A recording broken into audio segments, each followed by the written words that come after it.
all protocols observed, I would now want to say a few words about my brother Raila. I want to tell the mourners today that I have lost my best friend in life. I will never have any other friend like Raila. And it is with heavy heart that I stand before you to mourn him, and I really feel like not saying anything because my best friend is gone. I would like to tell you people just a little bit about Raila. I cannot say it because it is too much. I cannot tell you. It can take the whole day. But I want to tell you that from childhood, Raila was a very, very caring boy. But he was also very principled. If he felt that he was being misused, he refused. For instance, one time, my father used to live in Kisumu, and we were living with my brother Raila in Nyamira here. And we used to go to Maranda school every morning in the dews before we reached school. We reached school when we were very wet. And one day, because my father used to come back home here every weekend, and when he came back that weekend, he expected us to be picking cotton, because this area used to be a cotton growing area. And all of us had woken up so early to go and pick cotton, because Mzee was very strict. Everybody had to go and pick cotton. But Raila was why he is not picking cotton. He told Mzee, Baba, don't you know it is very difficult to pick cotton? Why don't you also try to pick it? And Mzee was not amused. So Mzee disciplined him a little for that statement. Again, the other time, my mother was going for a funeral to Alego, and he went to school and asked permission so that we could look after our siblings, the children, who are my sister Akinyi, who has just spoken here, and the other Achieng, whose son has spoken here. Those who are still small kids. So when we missed school for one day, the next day when we went to school, the same teacher gave us a lot of beatings, why we missed class. But my mother was not amused. So my mother went there to quarrel. But before then, when this teacher was disciplining us in class, he expected us to salute him. After he has given you the beating, you do the saluting. But Raila refused to salute the teacher. So the teacher was not amused. The teacher called him, come again for another beating. He came back, and again the teacher gave him another beating. He refused to salute. The third time, when the teacher gave him the last beating, he told the teacher that you are caning me for nothing, and my mother asked you for permission. So don't cane me again. And I can tell you that my brother also liked school. He liked school and he never missed school.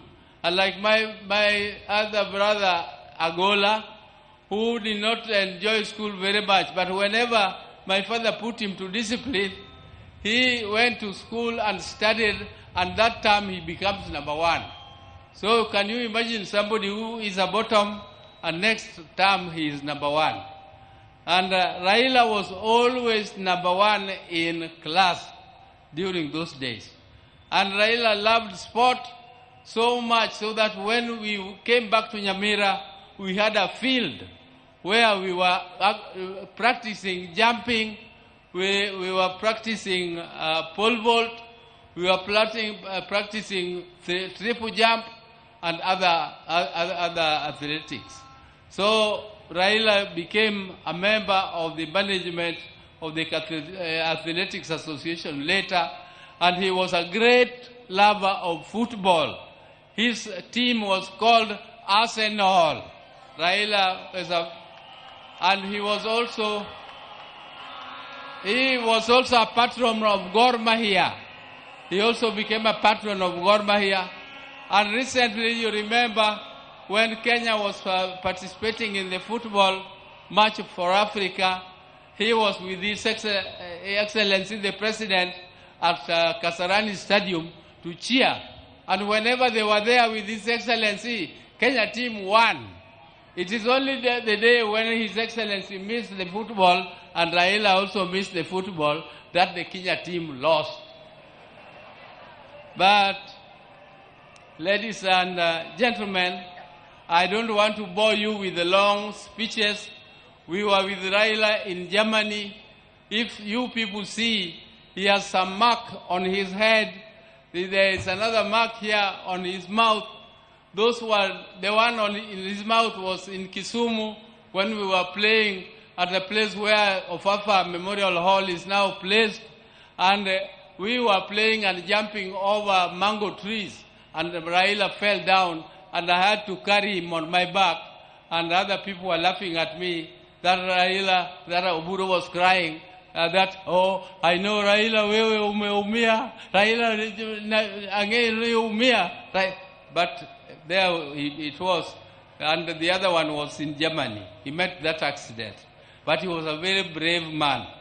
I tell you, one day, when 1982, when there was an attempted coup, and my brother was arrested and charged with treason, I tell you, that was another very, very sad moment for us.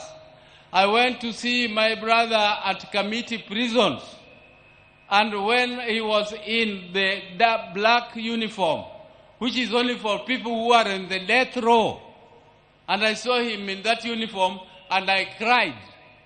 He was laughing and telling me, this is nothing, all this will go. I told him, how will it go and you are on the death row? I was really shaken when I saw him in that type of uniform. But Raila was so brave when he was fighting for justice. He braved it and he never feared anything. Even if he saw police throwing tear gas and doing whatever, Raila would face it. He would face it head on. He would not go back. Even when some of us were so scared,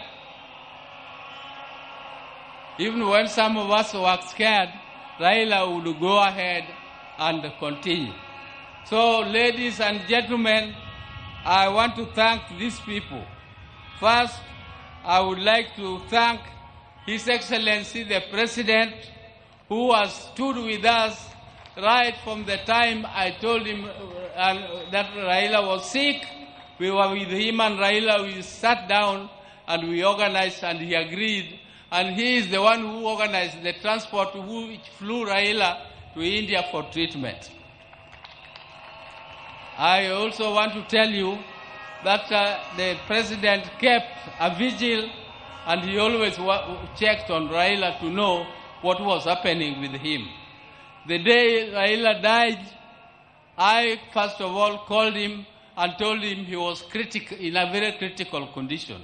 I was told by my sister, Akinyi, that Adhiambo had called from India. So I called Adhiambo, and then within no time, Akinyi told me again that Adhiambo called and Akinyi was wailing. I called the President again and informed him, and he was very sad. But he organized everything. All this arrangement would have been too heavy for the family. I don't know whether I would have not collapsed if this was placed on my shoulder to take care of this big crowd here. Thank you, Your Excellency.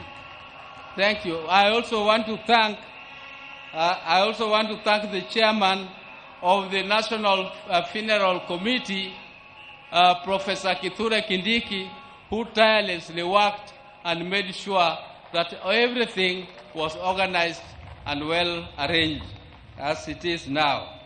I also want to thank the security. The security which did this, the army, all the armed forces, all these are under instructions of the president. Thank you again for all that you did to us. I also want to take this opportunity to thank Honorable Musalia Mudavadi, who led a team to collect the body of my brother Raila from India back here home, and he was accompanied by the ministers, Mukomen. Thank you very much, everybody who was in India to bring the body of Raila home. You did well. Also, my special thanks go to Dr.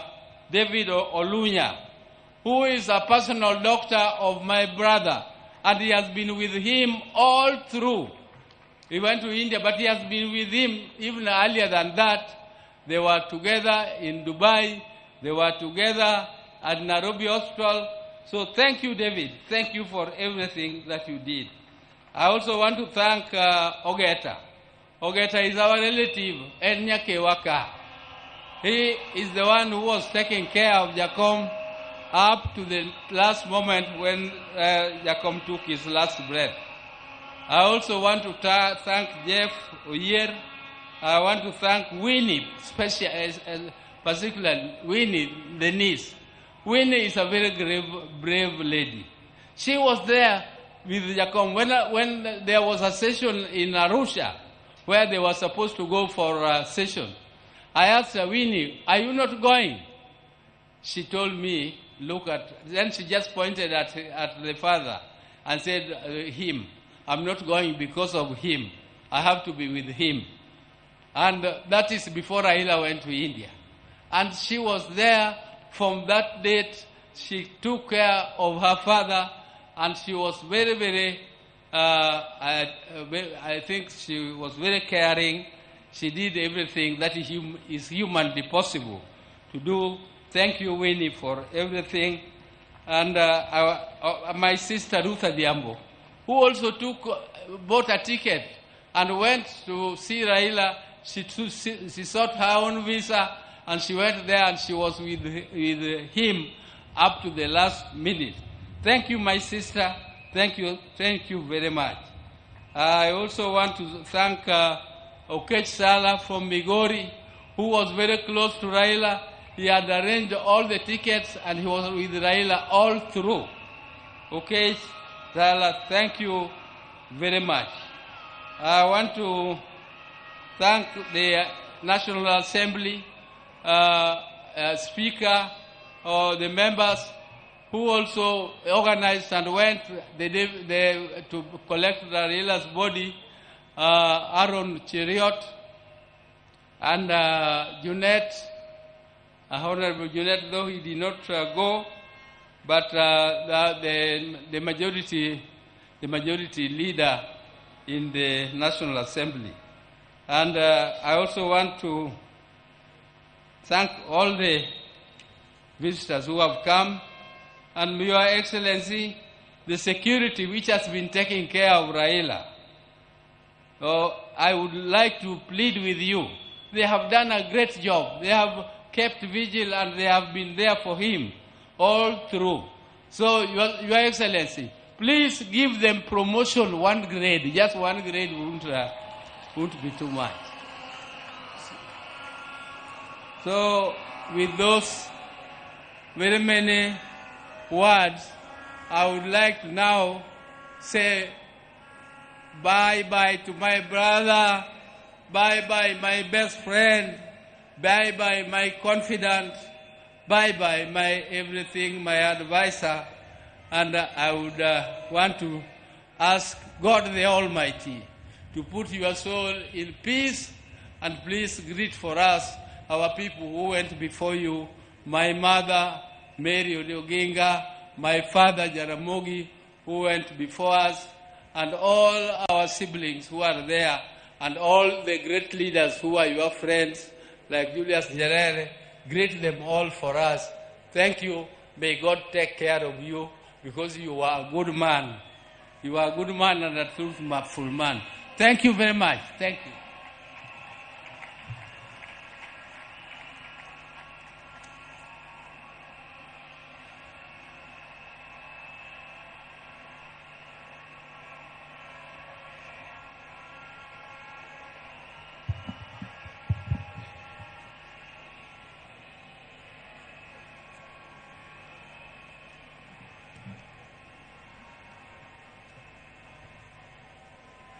Now, I want to take this opportunity to call the spouse of Raila Amolo Odinga.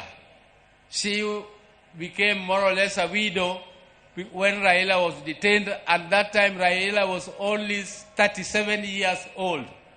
And this lady was younger than that. And some of you are so hot, you could not have.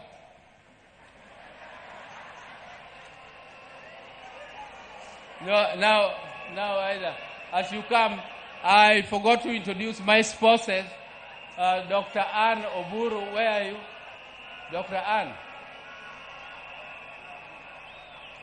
And Judy. Where is Judy? Thank you. Thank you. Dr. Ida Odinga, canon, who is a canon of our church, Anglican Church,